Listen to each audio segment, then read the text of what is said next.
दोस्तों, यह है पाकिस्तान, साउथ एशिया का एक बड़ा मुल्क जहाँ कमी किसी चीज की नहीं है। सबसे बड़े पहाड़ी सिलसिले, सहरा, ज़रख़ेज़ ज़मीन, खूबसूरती, मेहमान नवाजी, लेकिन हर चीज के दो पहलू होते हैं। असल जिंदगी एक इंसानों की गेम होती तो उसमें पाकिस्तान को खेलना सबसे मुश्किल होता, और वो इसलिए कि पाकिस्तान के बॉर्डर का कोई मतलब नहीं बनता अगर आप उसको करीब से समझने की कोशिश करें। और अगर नक्शे को टोपोग्राफिक कर दिया जाए तो देखा जा सकता है कि पाकिस्तान की सरहद किसी चीज को फॉलो नहीं करती। और अगर हम सकाफत के नक्शे को देखें कि वाज़िया तौर पर पाकिस्तान की सरहद सकाफती तकसीम को फॉलो करती दिखाई नहीं देती, लेकिन पाकिस्तान की सरहद जिसको फॉलो करती है वो है मजहबी सरहद, जो कि बड़े सगीर पाक व हिंद के मुस्लिम अक्सरियत और हिंदू अक्सरियत के दरमियान सरहद बनी। तवील अरसे कबल पूरे बड़े सगीर पर अंग्रेजों की हुकूमत थी, लेकिन 1947 में इन्होंने फैसला किया सब कुछ छोड़कर जाने का और आज़ादी देने का। लेकिन जब इन्होंने बड़े सगीर को छोड़ा तो दो अलग अलग रियासतों में तकसीम करने का फैसला किया। तो एक अक्सरियती हिंदू मुल्क बन गया हिंदुस्तान और एक मुस्लिम अक्सरियती मुल्क बन गया पाकिस्तान। दोनों के दरमियान सरहद बना दी गई अक्सरियत मुस्लिम और अक्सरियती हिंदू की बिना पर, कुदरती जियोग्राफिया हदूद की परवाह किए बगैर, और इससे दोनों ममालिक के लिए बहुत से मसले पैदा हुए। अगर पाकिस्तान की बात की जाए तो एक बहुत बड़ा बॉर्डर बन गया इंडिया के साथ, बहर अरब से लेकर रान ऑफ कच्छ के नमकीन दलदलों से होते हुए पंजाब की ज़रख़ेज़ मैदानी इलाकों और कश्मीर की बुलंदो बाला पहाड़ियों से होते हुए। इस सरहद का बेशतर हिस्सा दोनों ममालिक की तरफ से तस्लीम कबूल किया जाता है, लेकिन सिर्फ तब तक जब तक ये बात कश्मीर के इलाके तक ना पहुंच जाए, जो एक ऐसा इलाका है जिसको दोनों ममालिक पूरा का पूरा अपना तस्लीम करते हैं। दोनों मुल्कों ने आपस में बहुत सी जंगें भी लड़ी हैं कि कश्मीर पर कौन कंट्रोल करेगा। पूरे सूबे में असल डिफेक्टो कंट्रोल की लकीर इस तरह दिखाई देती है जो इनके दरमियान मौसर तौर पर एक सरहद है। हालांकि हकीकत में इसे कोई भी तस्लीम नहीं करता, क्योंकि ये लकीर जंग के खत्म होने के बाद बनाई गई थी, जिसने इनके दरमियान 1971 की जंग का खात्मा किया। लेकिन एक अहमकाना मसला था इसके साथ, सरहद पूरे सूबे तक नहीं जाती, बस इधर आकर खत्म हो जाती है, जिसने कई सवाल छोड़ दिए कि इससे आगे का हिस्सा कंट्रोल कौन करेगा जो चीन तक जाता है। जहां पर सरहद आकर रुकी उसकी वजह ये थी कि वो बिल्कुल कराकोरम के बड़े पहाड़ी सिलसिलों के दामन में था, लिहाजा इससे आगे की जमीन इंतहाई खतरनाक और नाकाबिले तस्खीर ग्लेशियर थे। फिर यूनाइटेड नेशन ने फर्ज किया कि दोनों इस जगह की परवाह नहीं करेंगे, लेकिन दोनों मुल्कों ने इसके बारे में फिक्र की, क्योंकि सियाचिन ग्लेशियर दोनों मुल्कों के लिए जियोग्राफिकली अहम था, जिसका फायदा उस पर कंट्रोल करने वाला मुल्क उठा सकता था। तो दोनों मुल्कों ने हजारों की तादाद में वहां फौज भेजी इस ऊंची जगह को हासिल करने के लिए, जिससे सतह समुद्र से 6000 मीटर की बुलंदी पर सियाचिन ग्लेशियर पर जंग हुई। और इन अनासिर ने 2003 में जंग के इख्तिताम तक दोनों तरफ से हजारों फौजियों की जानें ली। इसमें कोई शक नहीं कि आज तक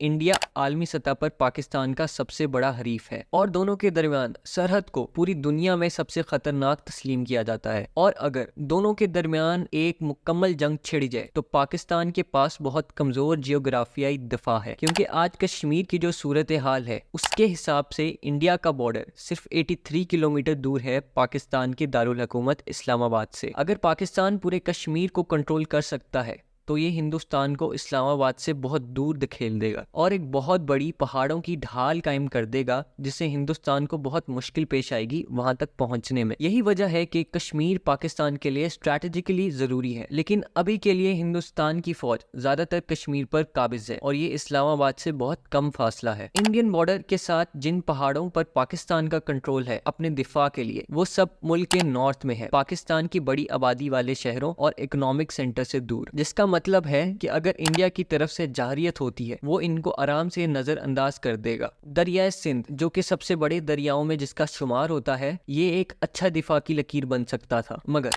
बदकिस्मती से ये मुल्क के बिल्कुल दरमियान से गुजरता है, जिसका मतलब है अगर इसको दिफाई लकीर बनाया जाए तो आधे मुल्क की कुर्बानी देनी होगी। इस वक्त तक सूबा पंजाब से गुजरने वाले सिंध के मुआवन दरियाओं का निजाम किसी हद तक दिफा के काबिल है, लेकिन फिर भी हिंदुस्तान इन तमाम नुमाया इलाकों से गुजर सकता है बगैर किसी दरिया को अबूर किए बगैर। और इसमें पाकिस्तान की बड़ी आबादी वाले शहर भी शामिल है, जैसे फैसलाबाद, लाहौर, हैदराबाद और कैपिटल इस्लामाबाद। मजीद मुश्किल चीज ये है कि पाकिस्तान बहुत आसान मुल्क है नाकाबंदी करने के लिए। पाकिस्तान के पास साउथ में बहरा अरब में सिर्फ एक तंग साहिली पट्टी है और इस पर सिर्फ चंद बंदरगाहें हैं, जिन पर अगर हमला करके खत्म कर दिया जाए तो पाकिस्तान एक खुश्की से भरी रियासत बन जाएगा, यानी एक लैंड लॉक कंट्री। सिर्फ कराची की ही बंदरगाह 60% कार्गो कार्गो कंट्रोल करती है स्ट्रेट ऑफ हॉर्मोज के करीब अपने स्ट्रेटेजिक मकाम की वजह से, जहां से दुनिया का 25% तेल गुजरता है। सप्लाईज के लिए सिर्फ एक ही शहर पर भारी इन्हिसार करना पाकिस्तान को गैर मामूली तौर पर कमजोर बना देता है। अगर सिर्फ कराची पर कब्जा कर लिया जाए तो पाकिस्तान के 60% कार्गो और सप्लाई को मुल्क के अंदर जाने से फौरी तौर पर रोका जा सकता है। लेकिन इंडिया के साथ सरहद और एक ही बंदरगाह पर जरूरत से ज्यादा एतमाद अकेली वजह नहीं है खराब सरहद के हालात की जिससे पाकिस्तान को जूझना पड़े। एक और है, और ये गड़बड़ी भी अंग्रेजों ने पैदा की थी अफगानिस्तान के साथ। ये सरहद भी अंग्रेजों ने बनाई थी 1893 में। ये सरहद ब्रिटिश इंडिया और अफगानिस्तान के दरमियान बनी और पाकिस्तान को ये आजादी के बाद विरासत में मिली 1947 को। असल मसला इसके साथ ये है कि ये पश्तूनी लोगों की नस्ली इलाके को अफगानिस्तान और पाकिस्तान के दरमियान तकसीम करता है, जो कि अजीब बात है क्योंकि पश्तून अफगानिस्तान के अंदर सबसे बड़ा नस्ली ग्रोह है और वो ज्यादातर इस मुल्क पर हुकूमत करते हैं। इसलिए अफगानिस्तान के पश्तून एक अरसे से सरहद पर बाकी नस्ली पश्तूनों के साथ दोबारा मुत्तहिद होने की ख्वाहिश रखते हैं। अफगानिस्तान इस सरहद का दावा करता है जो पाकिस्तान के अंदर तक जाती है, जैसा कि हाल ही में अफगानिस्तान की तरफ से कहा गया है कि अफगानिस्तान कभी भी पाकिस्तान के साथ सरहद को तस्लीम नहीं करेगा। जब पाकिस्तान ने यूनाइटेड नेशंस को ज्वाइन किया 1947 में, तब सिर्फ एक ही ऐसा मुल्क था जिसने पाकिस्तान के हक में वोट नहीं किया कि वो यूनाइटेड नेशन को ज्वाइन करे, और वो इंडिया नहीं था, वो था अफगानिस्तान। तो इन अंग्रेजों की छोड़ी हुई सरहदों की वजह से पाकिस्तान को दोनों तरफ से दुश्मनों का सामना है जो सरेआम इसका दावा करते हैं, जिस पर पाकिस्तान भी दावा करता है और कंट्रोल करता है। इसका मतलब ये है कि पाकिस्तान के खिलाफ दो महाज खुल सकते हैं। अगर दोनों मुल्क पाकिस्तान के खिलाफ एक दूसरे से इत्तेहाद कर लें तो जंग के बहुत ज्यादा इम्कान है। लिहाजा ये पाकिस्तान के बेहतरीन मफाद में है और उसकी हुकूमत को किसी भी तरह से मुतमईन करने की कोशिश करे ताकि ऐसा ना हो। लेकिन इससे भी कोई फायदा नहीं होता